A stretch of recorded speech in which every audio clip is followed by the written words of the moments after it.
Hello and welcome to this tutorial. My name is Arjun Singh. In this tutorial, we will learn about Java classes and objects.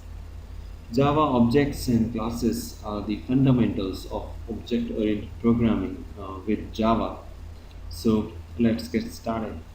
A class is a collection of variables and the methods that are going to operate on those variables. So everything in Java is a class. A class represents real-world entities in Java. Suppose there is a student. So to represent a student in our Java program, we create a class of student. Then we create object of uh, those students and perform some operations on them. By object, I mean instances of class. If there is a class, we can have one or more instance of that class. These instances are known as references or objects of that particular class. A method of a class can be invoked by using the object of that particular class. So to understand it better, let's take an example. Let's create a new project, file, new Java project. Let the name be, and give a finish here. So to create a new class in Java, what we do is we go new class. Okay, so let the name of the class be student and give a finish here. So we have a class student. Public here is the access specifier of this class, means this class is accessible by any other class or any other function of this particular application or this particular program. The keyword class is used to define a class in Java. So public class followed by the class name, and here the class name is a student. We can choose any name, but by convention the class name usually starts with uppercase. In case we have a class which is having more than one word, then we have to follow this casing style. Say this is student class, so every single word has its first letter in uppercase. Student class, here S and C are in uppercase.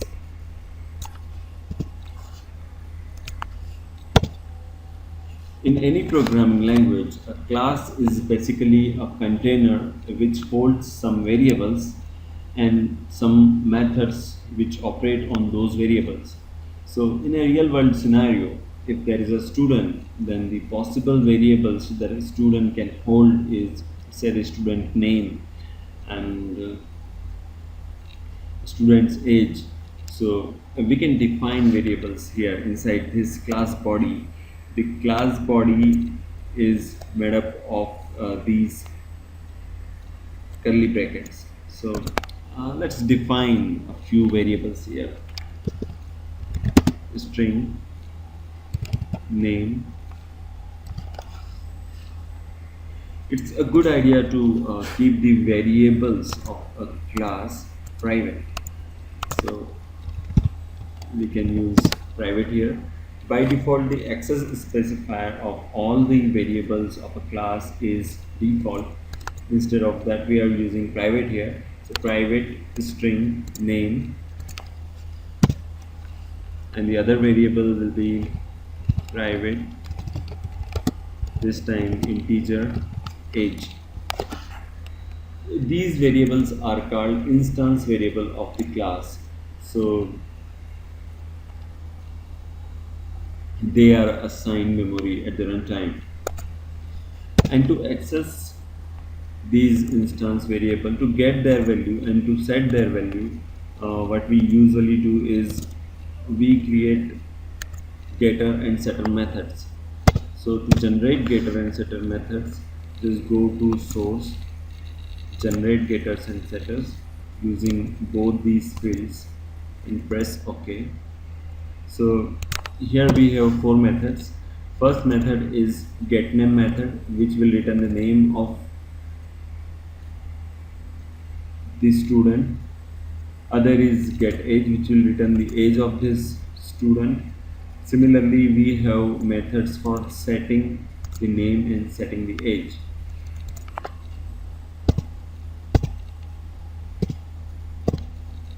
So this is the basic structure of the class, where we have a class and inside its body we have some variables, some getters and setters, and we can also have some methods inside in here. So say we can define a method like this: public means the access is specified. It can be public, private, protected, default, anything. uh, by convention we usually make Java methods public, so let it be public void show, and this is going to display some message, say system.out.println show method call. Now we have this student class. Now we have to make use of this class. So how do we use that? To use a class, what we have to do is we have to create objects of this particular class.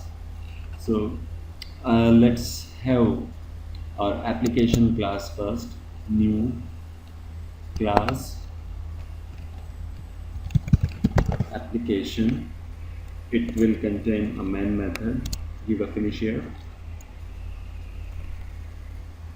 Here, since we want to use this class, what we need to do is inside our application class we will go to the main method, and here we will create object of this class. Like I said earlier, an object is an instance of class, so we will create object of this particular class to use it. So to create an object we use new operator, new followed by class name student. This will create new object of student class. Notice student is followed by a set of curly bracket, sorry, a set of parentheses. So this is basically calling the constructor of this class, which will construct an object of the student class. So when we construct the object of a student class, we have to hold the value written by this new student constructor. So to hold the value, what we will do is we will create an object of type student. So student, this is the name of our class student, followed by the name of the object. So let the name of the object be student object. So the student object will essentially hold the new student object. Here the object is empty because there is no value set in here.